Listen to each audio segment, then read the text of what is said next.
Species. Unite. I really think the story is about the heroes, the conservation heroes. It's each one of their stories.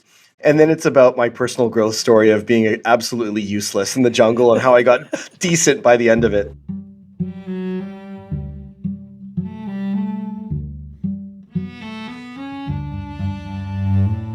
Hi, I'm Elizabeth Novogratz. This is Species Unite. There are moments when you look at the world at forests collapsing, oceans warming, species disappearing, and you feel kind of a disbelief that we've allowed this to become normal. Because what's happening to the living world isn't abstract. It's ancient ecosystems being stripped bare. It's entire islands scarred by erosion. It's extinction unfolding in real time. Well, most of us go about our lives as if the natural world will somehow survive without us changing much. It might sound like it's going to be, but this conversation is not about doom. It's about what happens when someone decides not on my watch. It's with Dax Dasilva, founder of Lightspeed, who, after 17 years as CEO, stepped back and poured $40 million into frontline conservation projects around the world. He went where most people don't. Deep into the Amazon, into Haiti, Madagascar, where deforestation has pushed ecosystems to the brink. Onto beaches where leatherback turtles, as old as the dinosaurs, are still fighting to survive. His new book is called Echoes of Eden, and it's a tribute to the people doing everything they can to save the planet. The local conservation heroes quietly holding the line for all of us. It's a book about what hope looks like when it becomes a decision.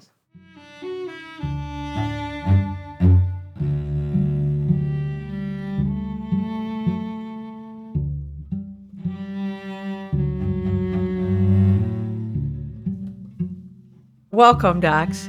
I want to get into your book, and that's what we're here to talk about, Echoes of Eden, because it's a remarkable story. What really just amazed me is what you were doing leading up to this and how the shift happened that you said, you know what, I'm going to step back from my company and I'm going to jump in to some of the craziest conservation projects happening on the planet. So how did that all go down? I was really interested in conservation since I was a teenager. I grew up in, very majestic nature surroundings in British Columbia.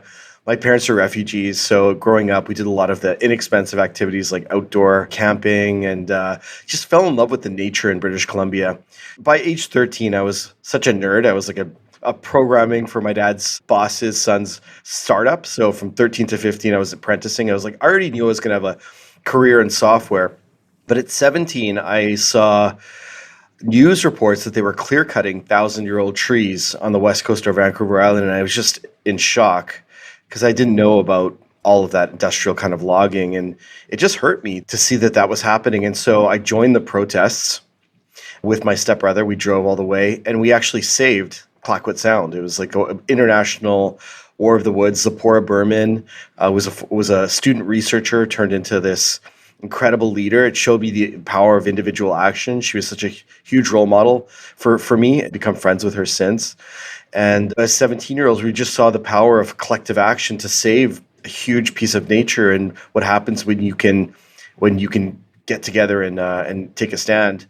However, as incredible as that was, the drive across Vancouver Island through hours and hours of clear-cut moonscape really scarred me as a teenager. And so I really, at that point, vowed to myself is when I had the money and the resources, I would come back to this. And I always, spent the next couple of decades really paying attention to conservation and understanding it and following incredible conservationists and following the journeys of Jane Goodall and Paul Watson, all of whom are in the book my heroes. And as I built the tech company called Lightspeed, led it for 17 years.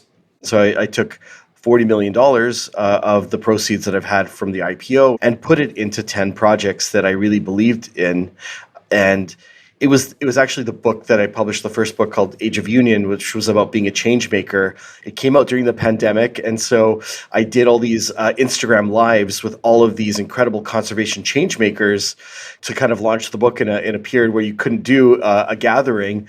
And all of those people, like the Paul Rosaleys and the Dr. Carrie Bowmans and all these incredible people that I interviewed in Instagram lives, because they were grassroots, on the ground conservationists, they became the initial 10 projects. That's how you chose. I was wondering. We also chose the Age of Union projects based on how they could set up stories about different ecosystems around the world in different situations. So yes, all the key rainforests, the 4 key rainforests, but also, we invested in a ship with Sea Shepherds, so we could talk about oceans.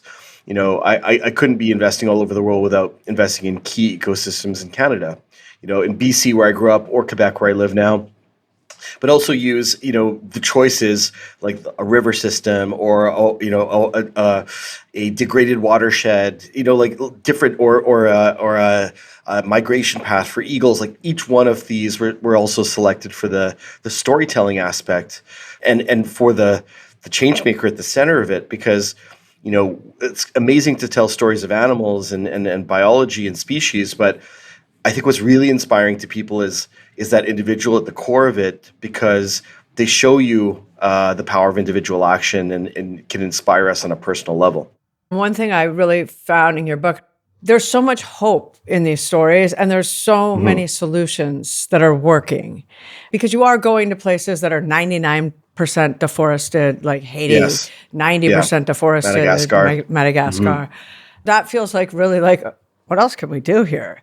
But with these change makers and the people running these projects, it leaves you, with a great feeling of hope and possibility, and what can we do, and how can people get involved? 100%. And just to remind people how much power they actually have and community has. I read your book a few months ago, so I don't know if this says it in there or not. I'm assuming they're in order. Like the first place you went was Peru. That is the first place that I went. And I think I had probably the worst entree into the Amazon that you could probably imagine, where like it just had a huge tropical storm. We couldn't even fly in. We were delayed flying in for several days. So everything, including the whole forest, was like basically flooded. And as we're driving through, and we were chopping through fallen trees and pushing ourselves out of ditches, the folks that were with the Peruvians, they're like, "Oh, you could easily get stuck in here for 2-3 days." I'm like, "What?" And they're telling you about like poisonous caterpillars and poisonous frogs and snakes. Oh my God. Yeah. It's a personal growth story. I really think the story is about the heroes, the conservation heroes. It's each one of their stories. And then it's about my personal growth story of being absolutely useless in the jungle and how I got decent by the end of it. That's exactly why I was like, this has to be the first one. But in those situations, like I live in New York and I go into those worlds. Right. But I've been in New York for many months before I'm back somewhere. When I first get there, they'll tell me like, "Oh, jungle rats might come in your hut." And like by day 3, you're like flicking leeches off yourself. You get tough quick. Right. So talk about jungle keepers in Peru. Paul Rosaley, who's just an incredible conservationist, one of the change makers I admire the most. I started speaking to him during the pandemic. He was trying to protect an area of the Peruvian Amazon. He got really famous on the internet because he was standing in front of the fires that were happening in the Amazon, and he was really ready to give up. He's actually got a book coming out in January called Jungle Keeper, and it talks about. He's written a number of books, but it actually talks about the jungle keeper's journey and how they were about to give up in 2018, 2019. And then we partnered with them, and I just went 4 years later. I've seen Paul every year since, but I haven't been back to the Peruvian Amazon to jungle keepers. And man, they have this incredible treehouse. It's the tallest treehouse in that part of the Amazon. They chose a tree, kind of rose above all the others. And I spent a couple nights out there in August, and 100,000 acres of protected rainforest. So you're at the top of this treehouse, and you look around, and it's everything in sight is now protected. And if you go down that river to other parts of it or other rivers, it is not the same. A lot of it's been destroyed or turned into farmland or turned into other uses, and the animals are gone. So it is Paul and JJ who just won. Juan Julio. He just won one of the Time climate leaders. He's the Peruvian president of Jungle Keepers, and there's some others that because of them, Dina Tsuhulas, because of them, this 100,000 acre reserve exists, and the goal is by the end of the year to be at 150, and they're throwing a gala in January where we're trying to get to 300,000. We want to protect the entire river, and we believe we have a good shot at having the government deem it as a national park if we can get there. So it shows this journey from absolute despair and a lot of challenges, and there still is a lot of obstacles to maybe a replicable model for all of the different things that they've done to protect a place. And it really comes down to a few incredible individuals. It's phenomenal. Another good story about that treehouse is there was a certain point in the morning where I was like, oh, I'll come down for coffee, grab my coffee. And they had laid out a camera trap. There's camera traps all around.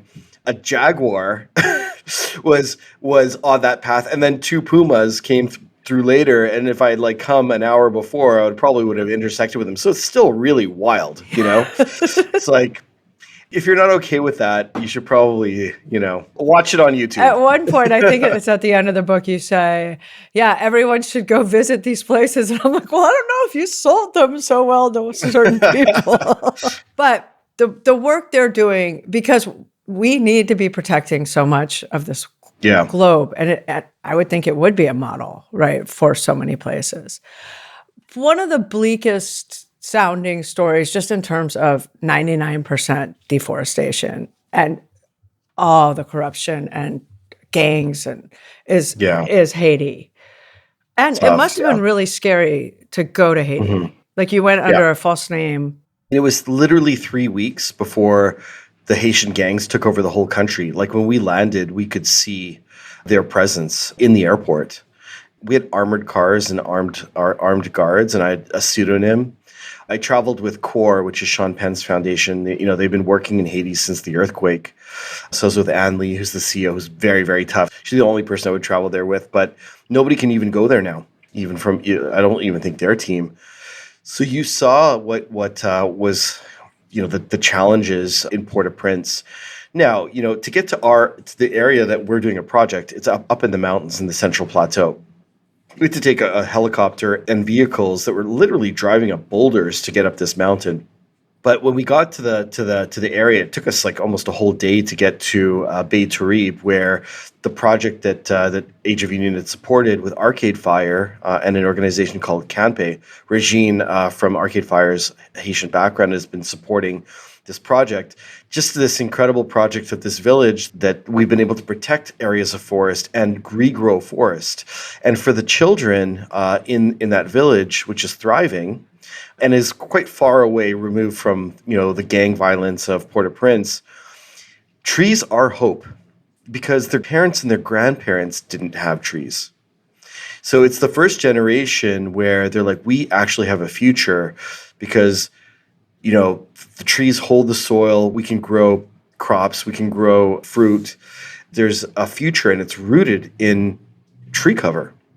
I think that many people will not know this very sad history of Haiti, but Haiti's one of the only places where a slave revolution, the Haitian people won their own freedom from the French colonists, but they had to buy their freedom from France, and it cost them all of the trees. It cost them all the mahogany on the island. I mean, it's a horrible, horrible loss because not only is it the wealth of the country, it holds all the soil down. And if you fly over Haiti in a helicopter, there's such horrible erosion on all of the hills. It looks like the entire island is scarred. And if you look at the other half of the island, which is the Dominican Republic, you don't see any of that. So you can see the effects of colonization. And Madagascar, it's the same situation. Very, very sad. Almost 90+% deforested. Was also a French colony. So, they extracted so much and left so little. And it's actually a fast forward preview for countries like Brazil and Peru. Just fly over those countries and see what slash and burn agriculture and all of these unsustainable practices can do to your country, where at the end of it, there's no hope for people, no food for people, so it's a warning sign. Yeah, I was in Madagascar, and that's the first thing I thought is, this is where we're going. Yeah, if we don't it change, is. this is what the world's going to look like all Yeah. over the place. And so go into Madagascar, and that's where you were working with Rewild, who I think Yeah. you're doing a lot with now as well. Doing a lot with Rewild, an incredible team. We've merged all of our projects into with Rewild because it's what can we do together? Like, this is not a competition of who can build the biggest nonprofit. That's one of the things that you sometimes see in the nonprofit world, but that's like not how we should think about the planet. We can do a lot more and protect a lot more quicker, which is really urgent, right? Like, we're losing a lot of these places. Talk about what you're doing in Madagascar with Rewild. I think there's some really, really important, precious sections of nature that can expand. There's incredible wildlife. I went with Dr. Russ Mittermeier, who's the Rewild Chief Conservation Officer. She's a legendary American biologist. And, I've never seen so much wildlife because him and his son, Mickey, they can just spot anything with a leaf moving, right? So I saw 23 species of lemur in the wild, and chameleons. They can just, whether it was daytime or nighttime. And so these areas of what's remaining, the forest that's remaining, a lot of the wildlife has been compressed to these areas, right? So they're rich with wildlife, but you need to expand these areas of forest cover. And there's a lot of different ecosystems. There's one of the ecosystems that he took us to, the Spiny Desert, probably the most alien, incredible ecosystems I've ever seen in all of these journeys. It looks like another planet, and it's got these tendril-like, octopus-like alawadia trees that are spiked, and then it's got these dancing sifaka lemurs, the ones that, if they're on a flat ground, they look like they're dancing and hopping across, and they're swinging through these spiky branches of these like octopus-like trees. I don't even know how they're doing it. They've got these soft pads, but there's some evolutionary trick that they're playing that they can just do this. It's just like very otherworldly. So, what I think is important is there's some incredible people on the ground working to expand these areas. And ultimately, I think what they're doing in Madagascar, in terms of economic development, they're not really capitalizing on the two things where they are really differentiated. Number one is the wildlife. Like, it's very actually complicated for somebody to visit Madagascar and do all the wildlife. You've done it. You know how hard it is. It should be really easy because that could generate a ton of value. It's, as many people know, this is an island that's been separated from the continent, and it's got its own branch of a lot of evolutionary evolutions. There's that, and then there's the vanilla, which can be done in a very, very, we saw a lot of vanilla production. That can be done in a very environmentally sustainable way. So that's also what, the conservationists are doubling down on, helping government understand that those two things are such treasures. Everything else that you think you're doing that's valuable but is destructive is something that you should diverge from and double down on these incredible natural treasures. Yeah, I thought that too with Madagascar. If you could get tourists in, it's an incredible place. It's the only place like this on Earth. 100%. I think one of my favorite parts of your book, because it's such a story of action and turnaround, I mean, they all are, is the leatherback turtles. Suzanne Lacan-Baptiste is just such an incredible figure. We're in Trinidad, right? We're on the beaches of Trinidad. And so Suzanne grows up, and Matura Beach is where all of these massive leatherback turtles, mothers will pull up and lay eggs all through her childhood. It's a very, very incredible, sacred scene. And these turtles, if you haven't seen a leatherback turtle, they can grow up to about a ton. It's the size of a small Kia, and they're very mysterious. So a female leatherback turtle will only lay her first clutch of eggs into her 30s. That's when she starts, and so they have to mature to a certain age to be able to do that. When she was like older, teenager going into her 20s.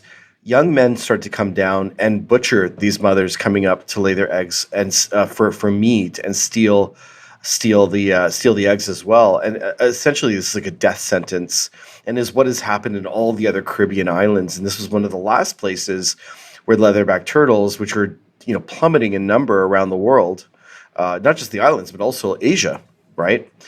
And so Suzanne fist fought these folks on the beach, and basically just would not let this happen. And so many of the stories in Echoes from Eden are about somebody like a Paul Watson saw whales going extinct and just said to themselves, "Not on my watch, not in my lifetime, not letting this happen."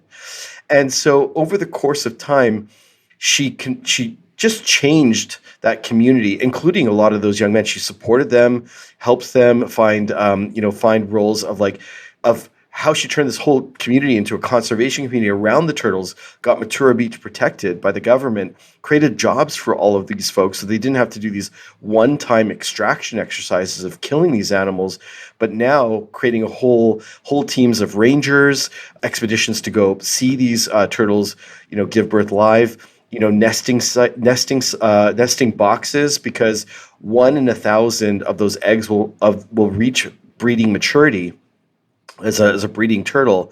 That's not enough, given all of the factors that are against these turtles in terms of climate change and growing seaweed that's on the beaches and all of these challenges that they have. So it's amazing what one person can do, and she's got an entire team around her and a whole generations that have turned Matura Beach into an incredible industry of conservation. Do you know why it is that we know so little about leatherback turtles? It's really interesting. Like, they could have a city down there in the ocean. We just really don't know. So we actually have no idea what the males do with their time. What we do know, and what's fascinating for us as Canadians, is that the leatherback turtles go from Trinidad all the way to the eastern coast of Canada, and they eat our jellyfish, which actually helps our fishery, right? Because you've seen a lot of these overpopulation of jellyfish, and that's because that we've killed off a lot of their natural predators, and that's not good for fish, because it eats all the young fish and kills fisheries. So the leatherback turtle is actually one of our biggest allies, and thriving leatherback populations can actually improve fisheries. This is how ecosystems work, right? Like, you've got to have the predators. But what was interesting, and I think that the how they figured this out was really interesting, because there's lots of different ways they've tried to tag leatherback turtles over time. Well, one way which they found didn't work. A leatherback has like a very soft shell, right? That's like, and the reason for that was discovered. So one of the tagging was like to do it like a band around the shell. A leatherback went north and ate a whole bunch of jellyfish. They didn't realize that the leatherback actually grows 2-3 times its size. That's the reason for the soft shell. So it totally, grew around this band. But when it makes its journey back to Trinidad, it uses all of that food to grow the eggs. So when it comes back to Trinidad, it's kind of the same size as when it left. So you never see the expansion and the contraction of the leatherback. You just get a leatherback with eggs. Right. It's a very mysterious creature, because they can lay eggs up until their 80s. So from 30 to 80, they're doing these eggs every 5 to 6 years. And that's most of the knowledge that we have, because we don't really know what they do before that. We don't know what they do after that. And do we know how long they live? I think into the hundreds. But yeah, there's probably leatherback turtle city somewhere in the ocean. That is so cool. And it's one last thing. It's 100 million year old species. So it was a contemporary of the Tyrannosaurus Rex. It's really a modern dinosaur. And when you see one, and I did experience them, it looks like a dinosaur, on the beach laying these eggs. It carves with its back tail a big pit and lays the eggs, and it goes into a trance. And we have to stand there with like these headlamps with red lighting, because it doesn't bother them, the red lighting.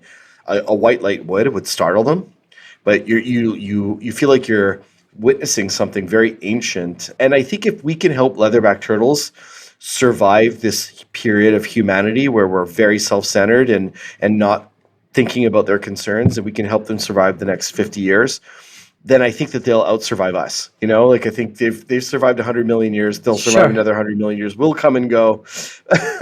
I like how you're calling this a period of humanity, meaning that it's a phase we're in. Is that really what you think? Well, listen, my hope is that we at some point evolve to understand the interconnectedness of life and the value of all species. And then because we are the dominant species, our responsibility to all of them because they're at the mercy of the development of our species.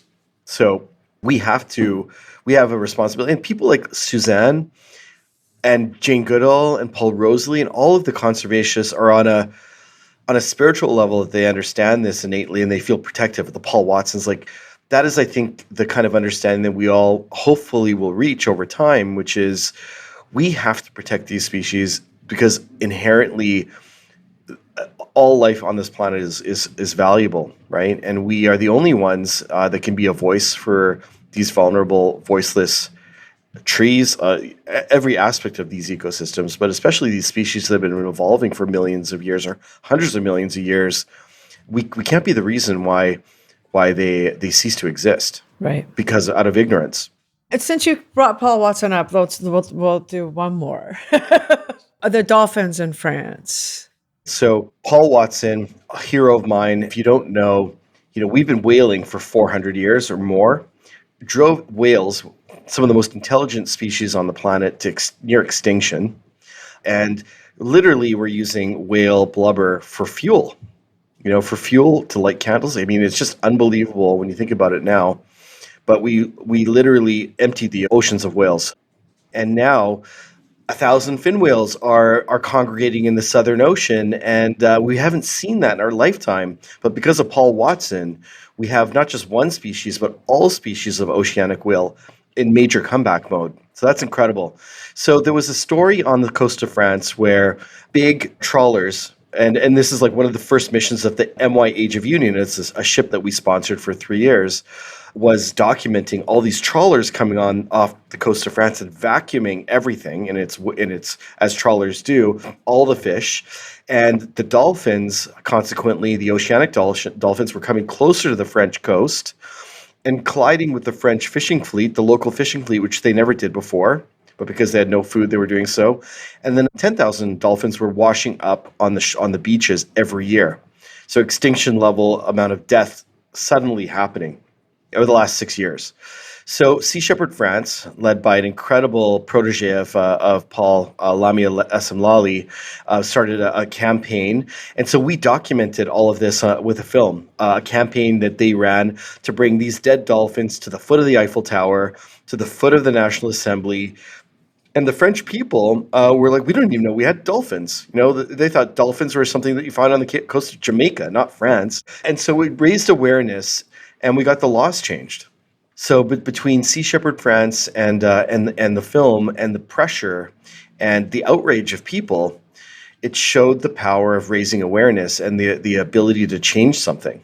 And so that's why I continued to invest in film, and actually we just got shortlisted for an Oscar yesterday for a film about Indigenous chief Juma Shapaya, who's fighting for the Amazon, and her partner Hugo Loss she's fighting politically, and in the movie you find out he's fighting paramilitarily within a Brazilian paramilitary group called Ibama that goes in and flies in on helicopters and blows up all the illegal gold mines that are on the rivers that are poisoning the indigenous people. It's a documentary, it's a crazy action film, and it's already creating change. So you did this 2022 to 2024. You went on these insane expeditions. And then you said, okay, I'm going back to the office. Did you come back different? I mean, obviously you must have been different, but did it change you? 100%. 100%. Being a founder that took the company through $300 million of venture capital investment, took it public on the Toronto Stock Exchange and New York Stock Exchange. I didn't leave because I was burnt out. I left because there was other people that wanted to go move up in the company, and I wanted to try being the chairperson. But I certainly did get refreshed and re-energized for this next chapter of the company. And there's an entrepreneurialism in conservation, and took a lot of inspiration from people making things happen on the ground.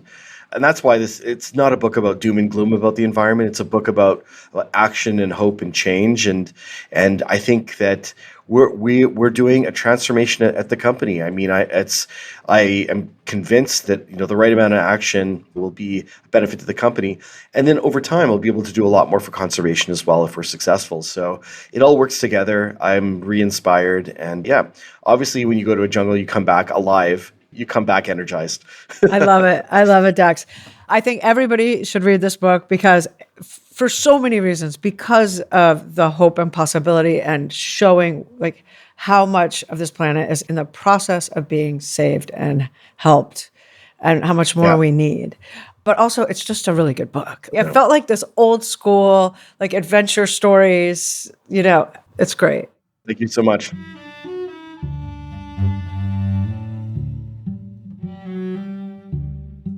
To learn more about Dax and to read Echoes of Eden, go to our website, speciesunite.com. We will have links to everything.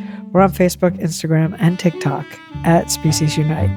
If you have a spare moment and could do us a favor, please subscribe, rate, review on Apple Podcasts or wherever you listen to podcasts. It really helps people find the show.